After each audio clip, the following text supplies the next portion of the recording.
자, 얘들아 벌써 4강이야. 너희들 그 공부 처음 시작할 때 그 굳은 다짐 아직 잊지 않고 있지? 오늘은 일제강점기에 대한 얘기를 좀 할 거야. 봅시다. 우리가 흔히 해방된 상태를 뭐라고 이야기하냐면 많이 들어봤을 거야. 광복이라 그러지? 그런데 한자를 봐. 이 광자, 요 광자, 어서 많이 본 광자지? 빛광자야. 빛광자. 그리고 이 복자는 회복하다야. 즉 광복이라는 것은 우리 민족이 잃어버렸던 빛을 되찾은 시기다 라는 인식이야. 그래서 일제강점기를 배경으로 한 작품에서는 어떤 내용이 나오냐면 밑을 한번 볼게. 일제강점기 너무나 암울한 현실이었기 때문에 당연히 세모 한번 쳐볼게요. 부정적 상황이겠죠. 일제강점기가 어둠의 상황이라고 인식을 했기 때문에 해방된 상태를 다시 빛을 되찾은 광복 이런 단어로 표현할 수가 있었겠죠. 그래서 하나하나 볼게요. 일제강점기는 어둡습니다. 암울한 현실이고요. 우리 민족이 정말 죽은 듯이 살아야 됐던 시기이기 때문에 또 죽음의 이미지, 혹독한 계절의 이미지, 겨울 이렇게 갑니다. 그러면 자 일제강점기랑 반대되는 의미를 갖고 있는 광복은 당연히 뭐겠어? 아까 전에 살펴봤던 것처럼 빛의 이미지, 밝음. 그래서 하나 더 써볼까? 어두운 거는 밤이잖아. 어두운 건 밤이야. 어두운 건 밤이죠. 자, 밤이 지나고 암울했던 시기가 지나고 다시 빛이 찾아왔습니다. 빛이 찾아온 시기 우리가 보통 아침이라고 말할 수가 있겠지. 또 하나 죽은 듯이 살았던 것이 바로 일제강점기라면 광복된 이후에는 우리 민족이 강한 생명력을 갖고 살아갈 수가 있고 또 겨울이 아니라 따뜻한 봄. 이렇게 정리될 수가 있어. 그래서 선생님이 이번 시간에서 일제강점기 그리고 광복과 관련된 시를 몇 개를 볼 텐데 과연 그 작품들에서 이런 광복의 이미지와 일제강점기의 이미지가 어떤 식으로 형상화되어 있는지 살펴볼게. 자, 페이지 넘어갈게요. 첫 번째, 예로 확인하기 첫 번째 작품 나왔는데요. 작가 많이 들어본 사람이죠? 윤동주 씨입니다. 그래서 이 윤동주, 그 다음에 우리가 뒤에서 배우게 될 이육사 씨도 마찬가지지만 이분들의 공통점이 뭐야? 암울했던 일제강점기 때 죄다 독립운동했던 사람들이에요. 그래서 조금 간단하게 정리를 좀 하면서 넘어갈게. 윤동주 씨, 그 다음에 이육사. 자, 이분들의 공통점은 뭐냐면 일제강점기 때 독립운동을 하셨던 분들이라는 거야. 그럼 여기서 하나 생각해 봐야 될 게 뭐냐면 일제강점기는 분명히 암울한 현실이고 굉장히 혹독한 시절이었어. 그런 상황 속에서 이렇게 독립운동을 했다라는 건 독립이 될 거라는 지금은 굉장히 암울한 일제강점기란 현실이지만 우리가 꾸준히 노력한다면 언젠가는 독립이 될 거라는 강한 믿음이 있었던 것이고 말 바꾸면 암울한 일제강점기를 극복하고자 했던 의지 이런 게 있었기 때문에 당연히 독립운동을 하셨겠지. 이런 윤동주와 이육사 두 분의 이런 삶의 모습이 작품 속에도 분명히 반영이 되어 있을 거라고요. 자, 다시 그래서 이쪽으로 와볼게요.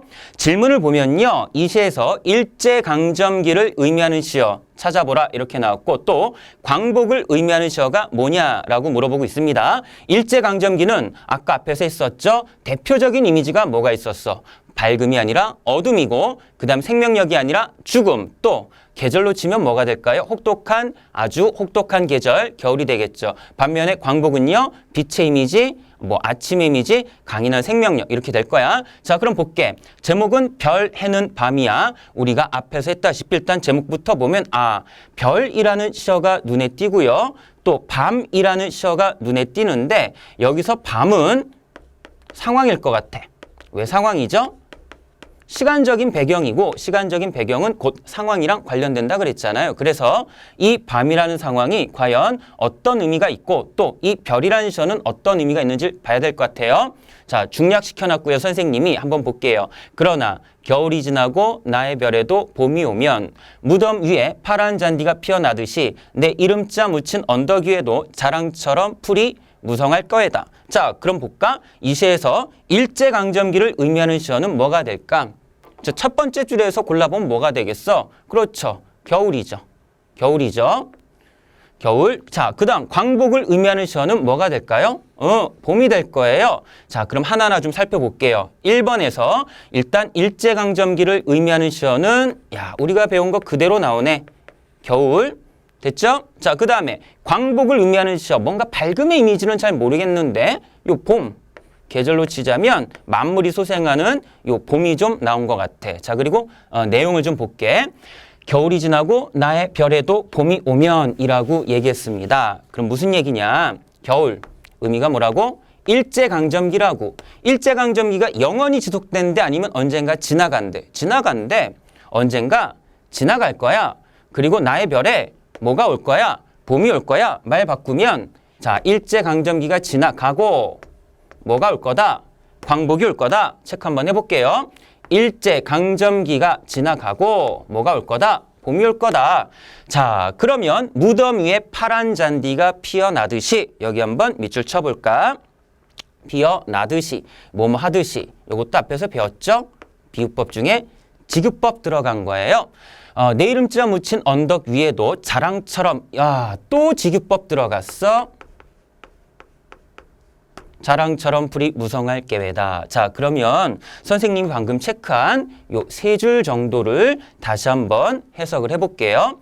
겨울이 지나고 나의 별에도 봄이 오면 이때 봄은 광복의 이미지. 광복의 의미라고 그랬어. 자, 봄이 오면, 광복이 오면, 그 다음 저 세 줄을 한번 정리해 볼게. 무덤 위에 파란 잔디가 피어나듯이. 자, 무덤 위에 파란 잔디가 피어나듯이. 무덤 위에 파란 잔디가 피어나듯이. 직유됐잖아. 비유법이잖아. 그럼 의미 유사한 걸로 해석해야 되겠지. 내 이름자 묻힌 언덕 위에도 자랑처럼 풀이 무성할 거에다. 자, 언덕인데 내 이름이 묻힌 언덕이래. 어떤 언덕? 내 이름이 묻힌 언덕 그 위에도 뭐가 무성할 거에다. 풀.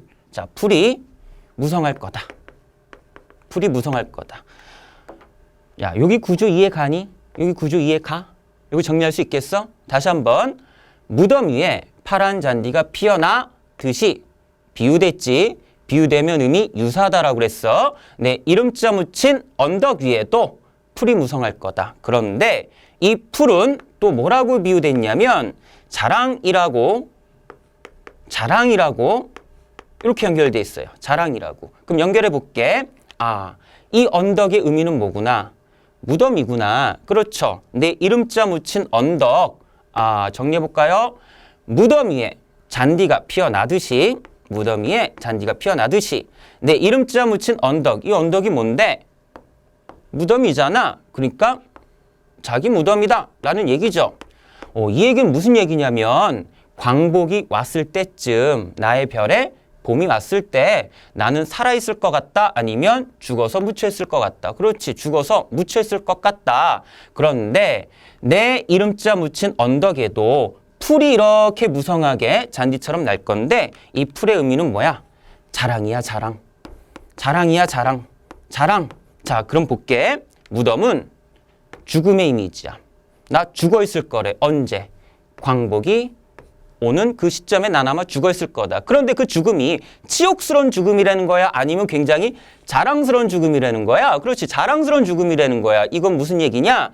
윤동주 씨가 자기는 이제 앞으로 독립을 위해서 목숨을 바치고 독립을 위해서 희생하겠다라고 생각을 했기 때문에 독립이 됐을 때 나는 아마 자랑스러운 죽음, 나라의 광복을 위해서 이 한 목숨 희생하는 그런 죽음을 맞이하고 있을 거다라는 얘기를 하고 있다라는 거죠. 아, 그래서 우리가 배운 겨울의 이미지와 봄의 이미지가 일제강점기와 광복 어디랑 연결되는지 한번 살펴봤고, 우리가 앞선 강의에서 살펴봤던 것처럼 이 비유 요거를 통해서 어떻게 의미를 끄집어내는가도 다시 한번 반복을 한번 해봤어.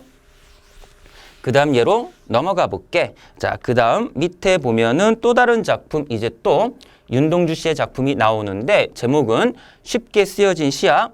제목을 보니까 시는 시인데 쉽게 쓰여졌다, 쉽게 썼다, 이런 구조를 갖고 있고, 문제 마찬가지로 이 시에서 일제강점기를 의미하는 시 한번 찾아보고, 그 다음에 광복의 이미지와 관련된 시어를 찾아보는데 몇 개 찾아라? 2개 찾아라. 자, 앞부분 중략돼 있고요. 한번 볼까요? 등불을 밝혀 어둠을 조금 내몰고 시대처럼 올 아침을 기다리는 최후의 나. 이제는 좀 눈에 보였으면 좋겠다. 너희들이 아무리 현대시를 정말 어디 가서 부끄러울 정도로 저 현대시 못해요 라고 말할 그런 정도의 실력을 갖고 있는 학생일지라 하더라도 이제는 좀 보였으면 좋겠어. 등불을 밝혀 어둠을 조금 내밀고 그럼 여기서 밝음의 이미지가 뭐야? 등불이잖아. 아마도 광복의 이미지 아닐까? 또 얘는 일제강점기 이렇게 되지 않을까? 그럼 그 다음 줄에서는 뭐를 체크해야 돼? 골랐니? 아침. 눈에 좀 보이니? 시대처럼 올 아침을 기다리는 최후의 나. 이렇게 나왔어. 자, 하나하나 살펴볼게요. 이 시에서 일제강점기를 의미하는 시어. 일단 뭐 하나? 어둠, 암울했던 일제강점기의 현실. 그 다음 광복의 이미지. 광복, 밝음, 빛. 뭐 생명력, 봄 이런 거는 뭐가 있어? 등불이죠. 등불. 그 다음에 밤이 아니라 뭐가 돼? 아침. 그래서 시어 자체는 이렇게 정리할 수가 있을 것 같아. 그 내용을 좀 볼까? 등불을 밝혀 어둠을 조금 내몰고 시대처럼 올 아침을 기다리는 최후의 나라고 나왔죠. 요 나가 화자야. 나가 화자인데 어떻게 하고 있냐면 등불을 밝혔어. 어둠을 조금 내몰고 뭐를 기다리는 나? 아침을 기다리는 나. 수식하고 있잖아. 그럼 이 작품에서 화자는 무엇을 기다리고 있다? 광복, 독립을 기다리고 있다. 그런데 멀뚱멀뚱 기다리는 게 아니라 뭐 했어? 등불을 밝혔어. 등불을 밝혀서 어둠을 내몰았다고. 따라서 여기에 나타난 시적 화자 나는 가만히 독립이 될 때까지 기다리는 것이 아니라 어둠이라는 암담한 현실을 내몰기 위해서 본인이 등불을 켜는 그런 어떤 의지적인 자세를 갖고 지금 현실에 대응하고 있다라고 볼 수가 있겠네. 그 다음 또 이제 밑에 내려가 볼까? 밑에 좀 내려가 볼게. 밑에 내려가면 윤동주 씨의 십자가라는 작품이 나와요. 십자가, 제목이 십자가네. 어떤 의미일까 한번 볼게. 문제 자체는 뭐라고 나왔죠? 이 시에서 일제강점기를 의미하는 식구를 한번 찾아보라고 나왔어. 괴로웠던 사나이, 행복한 예수 그리스도에게처럼 십자가가 허락된다면 모가지를 들이우고 꽃처럼 피어나는 피를 어두워가는 하늘 밑에 조용히 흘리겠습니다.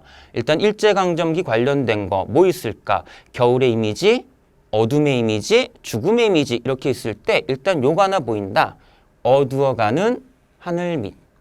어두워가는 하늘 밑. 그쵸?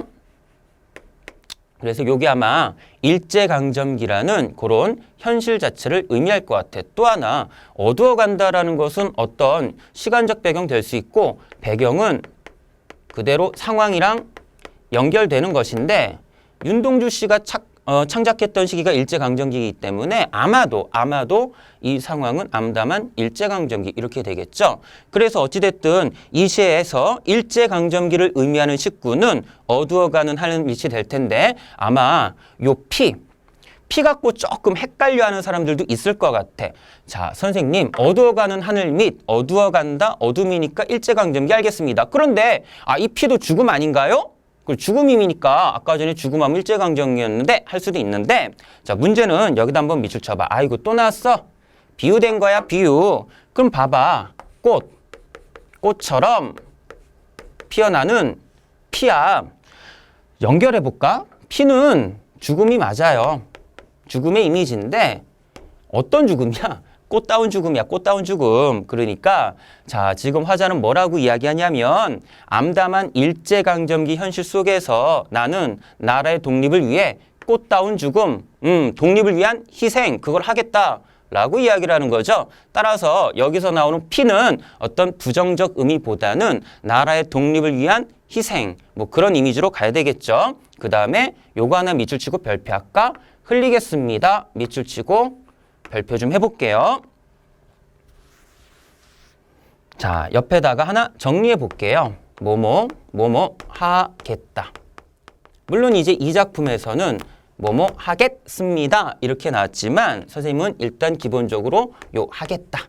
이런 식으로 정리해 볼게. 이 get을 갖다가 문법 시간에 아마 선어말 어미라고 배운 적이 있을 거야. 모르는 사람들도 있을 거고 이게 뭔지. 어찌됐든 중요한 건 뭐냐면 이 get이라는 요게 이제 선어말 어미라고 불리는 놈인데 이 get이 갖고 있는 여러 가지 사전적 의미 중에 뭐가 있느냐.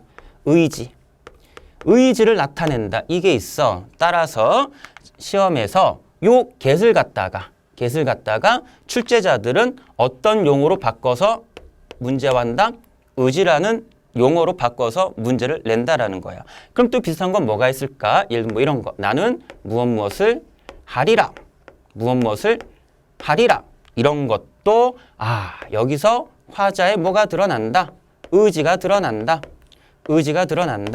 자, 이런 식으로 정리하면 되겠죠? 그대로 적용하면 일제강점기라는 암울한 현실 속에서 나는 내 목숨을 바쳐서 조국 독립을 이루겠습니다. 라는 의지를 드러내고 있다. 이렇게 정리할 수 있어. 그 다음 넘어가 볼게요. 자, 그 다음 작품으로 넘어가 볼게요. 요건 아까 전에 했던 거고요. 이제 예로 확인하기 2번에서 여기서 이제 어떤 작가의 작품들이 쭉 나오냐면 이육사 씨의 작품들이 쭉 나올 겁니다. 우리가 앞에서 배운 건 윤동주였고 자 볼게 마찬가지 질문이 뭐야? 이 시에서 매와 양기는 광복의 기운하고 일제강점기의 고통 중 무엇을 의미하느냐 한번 찾아볼게. 자 지금 눈 내리고 매와 양기 홀로 아득하니 내 여기 가난한 노래시를 뿌려라. 뭐 여기까지 나왔고요. 일단 밑줄은 여기 쳐져 있어요. 매와 양기. 매화는 꽃이고요. 꽃하면 뭡니까? 생명력이죠. 옆에다 잠깐 적어볼게. 우리가 앞에서 수업할 때 배웠어. 자, 꽃이 피더라. 시에서 꽃이 핀다. 이거는 여러 가지 의미가 있지만 가장 많이 등장하는 의미가 뭐다? 생명력이다. 생명력.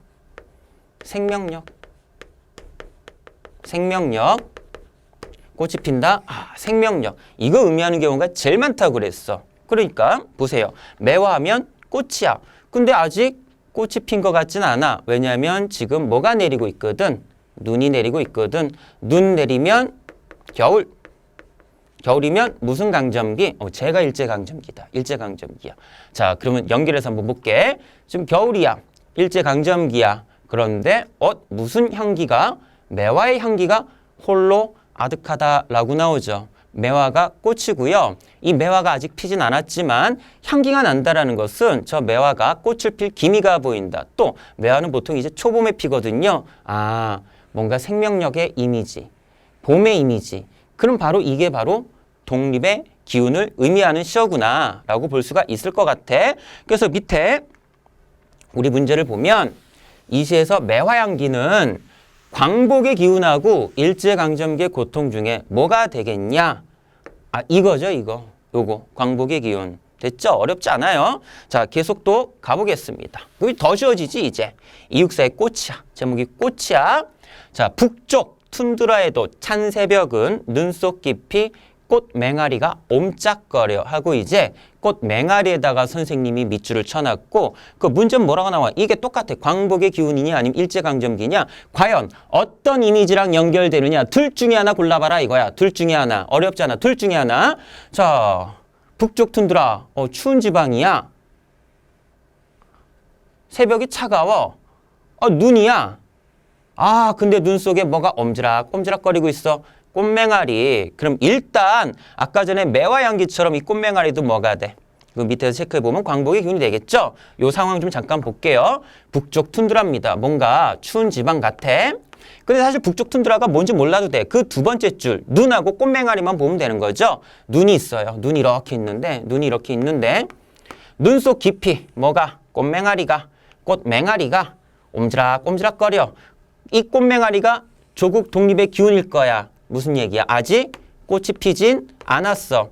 아직 독립이 된 건 아니야. 눈이 있잖아. 아직 일제강점기인데 그 눈 속에서 꽃맹아리가 옴짝거린다. 독립의 기운, 광복의 기운이 옴지락옴지락거리고 있다. 라고 봐야 되겠죠? 좀 더 가볼까요?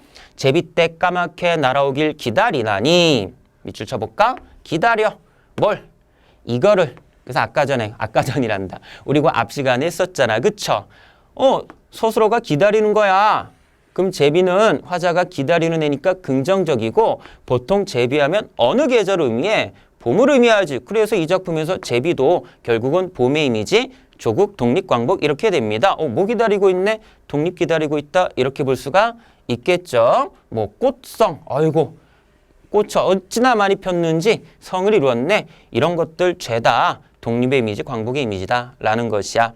그래서 일제강점기를 살아가셨던 대표적인 시인 두 분의 작품, 윤동주와 이육사의 작품으로 광복의 이미지와 일제강점기의 이미지를 좀 살펴봤고, 이제는 일제강점기 우리 민족의 비참한 삶의 모습을 좀 볼게. 자, 제목을 보니까 풀벌레 소리 가득 차 있었다라는 작품이고, 작가는 이용학 시입니다. 이용학 시인도 이제 일제강점기를 배경으로 하는 그런 작품을 상당히 많이 쓰셨던 분이야. 질문 자체는 뭐냐면, 이 시에는 일제강점기 유랑민의 비참한 삶의 모습이 드러난다 해서 이게 O냐 X냐 이걸 질문하고 있죠. 자, 잠깐 볼게요. 일제강점기입니다. 일제강점기고요. 자, 조선 땅에서 살고 싶어도 일본 놈들이 너무 못 살게 구는 거지. 그래서 어떻게 만주나 시베리아 이런 쪽으로 떠돌아다니면서 유랑하면서 살 수밖에 없었대라는 거야. 누가? 우리 민족이. 자, 그럼 봐봐.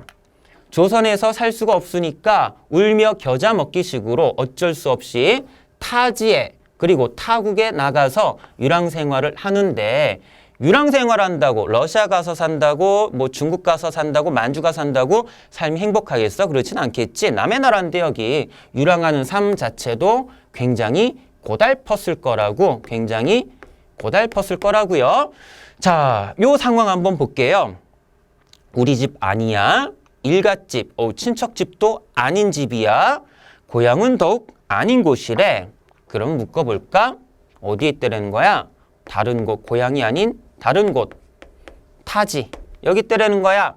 자, 그 상황에서 아버지의 침상 없는 최후의 밤은 풀벌레 소리 가득 차 있었다. 침상은 뭐 보통 잠자리 이런 걸 뜻하거든. 근데 아버지가 잠자리도 없이 최후의 밤을 맞이했다라는 것은 이 아버지가 돌아가셨다라는 거야. 죽음 여기까지 연결되겠죠? 어디서 돌아가셨어? 타지에서 돌아가셨는데 세상에. 타지에서 돌아가셨는데 세상에 모두 없이. 침상도 없이 돌아가셨어. 얼마나 비참한 죽음이냐. 그러면 자기의 아버지가 타지에서 이렇게 비참하게 돌아가셨다면 당연히 자식된 도리로서 매우 슬플 거야. 근데 화자는 나 되게 슬펐어 라고 이야기하는 게 아니라 제목이었죠? 풀벌레 소리 가득 차 있었다라고 말합니다. 복습 한번 해볼게. 풀벌레 소리. 감각적 표현인데 어떤 감각? 귀로 듣는 거니까 청각적 표현이 될 거야. 됐죠? 풀벌레 소리 가득 차 있었다. 되게 슬픈데 갑자기 풀벌레 소리 가득 차 있었다. 뭐 이런 얘기를 해요. 자, 노령을 다니면서까지 밑에 낱말풀이 나와 있죠? 애써 잘해온 아들과 딸에게 한마디 남겨둔 말도 없었고 아물만의 파선도 그 다음 넘어갈게요. 설롱한 니코리스크의 밤도 완전히 잊으셨다. 누가? 아버지께서 목침을 반드시 벤치 그리고 돌아가신 거죠. 어휘풀이 보면 알겠지만 지금 화잔의 가족들은 조선이 아니라 뭐 만주가 됐든 시베리아가 됐든 유랑하고 있다. 유랑하고 있었다. 이 사실을 확인할 수 있겠죠. 그 다음이요. 다시 뜨시지 않는 두 눈에 피지 못한 꿈의 꽃봉오리가 가라앉고 아버지가 가슴속에 간직하고 있었던 꿈, 그 꽃봉오리가 피지도 못한 채 가라앉았고 얼음장에 누우신 듯 손발은 식어갈 뿐 입술은 심장의 영원한 정지를 가리켰다. 이 부분 볼까요? 아버지의 죽음인데 아유 우리 아빠 비참하게 돌아가셨어 뭐 이런 식으로 주관적인 정서를 막 표출하는 게 아니라 아버지의 죽음을 손발 식어가 심장의 영원한 정지 가리켰어 이런 식으로 다소 객관적으로 덤덤하게 객관적으로 표현하고 있다라는 거야. 여기서 우리가 알 수 있는 건 화자는 아버지의 죽음에 대한 슬픔의 정서는 가지고 있지만 그 슬픔의 정서를 굉장히 격정적으로 표출하지는 않고 있다. 오히려 담담하고 좀 객관적인 자세로 얘기를 하고 있다. 이렇게 정리할 수 있겠죠. 돌아가셨는데 의사 선생님이 와셨어요. 때 늦은 의원 아무것도 할 수가 없잖아. 아무 말 없이 돌아간 뒤 이웃 늙은이의 손으로 눈빛 미명은 고요히 낯을 덮었다. 우리는 머리맡에 엎드려 있는 대로의 울음을 다 울었고 울음. 아버지의 죽음에 대한 슬픔, 정서 나왔죠? 정서 나왔죠? 자, 아버지의 침상 없는 최후의 밤은 밤, 시간적 배경이죠? 배경은 상황이라 그랬어.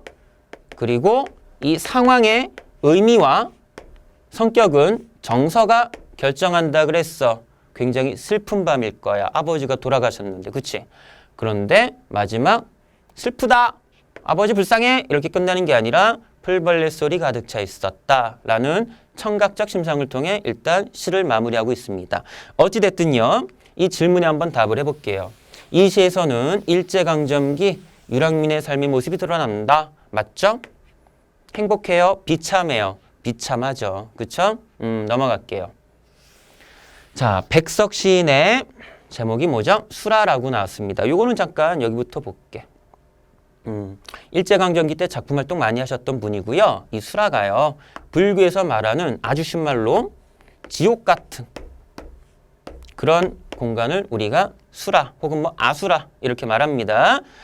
일제강점기 때 시를 많이 쓰셨던 분이시고 그다음 그 질문 자체가 뭐냐면 이 시에서 일제강점기 가족 공동체 붕괴가 드러난다라고 나왔어. 우리가 가족 공동체라는 이 표현은 처음 본 게 아니라 왜 공동체적인 삶의 모습이다. 시에서는 그런 공동체적인 삶의 모습을 긍정적으로 보더라 라는 것을 우리가 앞 강좌에서 한번 잠깐 다뤘어.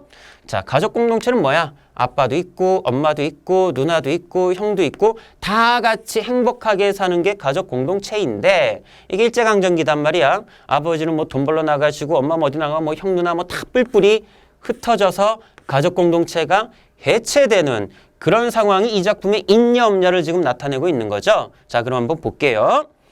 거미 새끼 하나 방바닥에 날인 것을 나는 화자는 이렇게 나오죠? 나는 아무 생각 없이 문 밖으로 쓸어버렸어. 자, 거미 새끼 거미 어떻게 그리나? 거미 새끼 하나 있는 것을 화자가 아무 생각 없이 어디로? 아니 갑자기 웬 거미가 하면서 이 거미를 문 밖으로 휙 쓸어버렸대. 그러면서 뭐라고 그래? 차디찬 밤이다. 모르겠으나 이게 긍정적인지 부정적인지는 아직 모르겠으나 차디찬 밤 하면서 시간적 배경 나왔으니까 이게 상황은 상황일 거야. 상황은 상황일 거고 이 밤이라는 상황이 어떤 긍정적 의미를 갖는지 아니면 부정적 의미를 갖는지는 화자의 정서를 좀 확인해 봐야 되겠죠. 그 다음 넘어가 봐요. 어느 젠가 새끼거미 쓸려나간 곳, 새끼거미가 쓸려나간 곳. 얘는 지금 방에 있는 게 아니라 화자가 문 밖으로 휙 던졌잖아. 요 자리 새끼거미가 쓸려나간 곳에 누가 왔어? 큰 거미가 왔어. 어라? 아까 전에는 거미 새끼가 한 마리 있었는데 이제 그곳에 큰 거미가 왔어. 근데 문제는 뭐냐면 이 큰 거미를 보고 화자가 가슴이 뭐한다? 짜릿한다 라고 이야기해. 가슴은 정서일 텐데 뭘까? 짜릿한다 뭐 이렇게 얘기를 했어요. 나는 또 큰 거미를 쓸어 어디로 버리며 문 밖으로 버리며 큰 거미가 이렇게 나타났는데 얘도 어디로 버려? 문 밖으로 휙 버리며 뭐라고 그랬냐면 야 차가운 바뀌지만 네 새끼는 대로 가라 하면서 세모짓게요. 서러워한다. 나왔다. 나왔지? 뭐가 나와? 화자의 정서가 나왔어. 화자의 정서가 나왔어. 그러면은 정서가 서러운 거니까 야, 요 상황도 서러움을 느끼는 상황 이렇게 돼야 되잖아. 부정적인 상황 이렇게 볼 수가 있죠. 됐어요? 그 다음 여기 잠깐 지우고 넘어갑시다. 지우고 넘어갈게요. 지우고 넘어갑니다. 자, 이렇게 해서 아린 가슴이 싹기도 전이다. 어디서 좁쌀 알만한 아래서 가재, 갓 깨인 듯한 바리채 서지도 못한 어이고 굉장히 작은 새끼거미. 얘는요 첫 번째 나온 거미보다 더 작은 애인가 봐. 바리채 서지도 못해. 발발발거리면서 제대로 걷지도 못하나 봐. 큰 거미 없어진 곳으로 와서 아물거린다. 아, 나는 가슴이 메이는 듯하다. 너무 슬퍼. 너무 서러워. 내 손에 오르기라도 하라고 나는 손을 내어 미나 분명히 울고불고할 이 작은 것은, 이 작은 새끼 거미는 나를 무서이 달아나 버리며 나를 서럽게 한다. 가슴이 메이고 서럽고 막 이렇습니다. 나는 이 작은 것을 거의 그 새끼 거미, 제일 작은 새끼 거미, 마지막 그 거미를 거의 보드라운 종이에 받아 또 문 밖으로 버리며 밑줄 쳐봐. 네 엄마, 누나, 형에 가까이 이것에 걱정을 하며 있다가 쉬 만나긴 했으면 좋련만 하고 슬퍼한대요. 그러면 옆에다 한번 정리해 볼게. 화자가 거미를 볼 때마다 죄다 어디로 버렸어. 화자가 문 밖으로 거미를 쓸어버렸잖아. 그런데 보니까 이 거미가 결국 엄마, 누나, 형 뭐였나 봐. 가족이었나 봐. 가족.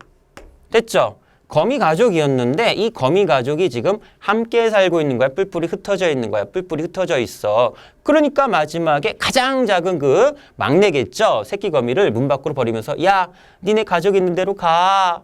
그러면서 슬퍼하는 거죠. 그럼 이 시에서는 일제강점기 가족 공동체 붕괴가 드러납니까? 드러나죠. 중요한 거. 이 가족 공동체 붕괴를 갖다가 무엇을 통해 드러내고 있다. 문 밖으로 휩쓸려간 거미 가족의 모습을 통해서, 거미 가족의 모습을 통해서 드러내고 있다라는 것이야. 여기까지 됐습니까? 그래서 이번 시간에는 일제강점기 때 창작된 작품들 좀 봤고요. 그 작품들 속에서 일제강점기의 이미지는 어떤 식으로 형상화되는가, 또 광복은 어떻게 형상화되는가, 자, 그 당시 우리 민족의 비참한 삶의 모습은 또 어떤 식으로 나오는가 좀 봤습니다. 어렵지가 않죠. 게다가 광복하고 일제강점기 이미지 중에 뭐 밝음과 어둠은 우리가 이미 앞서 한번 봤던 개념들이기 때문에 크게 어렵진 않았을 거야. 자, 오늘도 수고 많으셨고 선생님하고는 다음 수업에서 또 봅시다.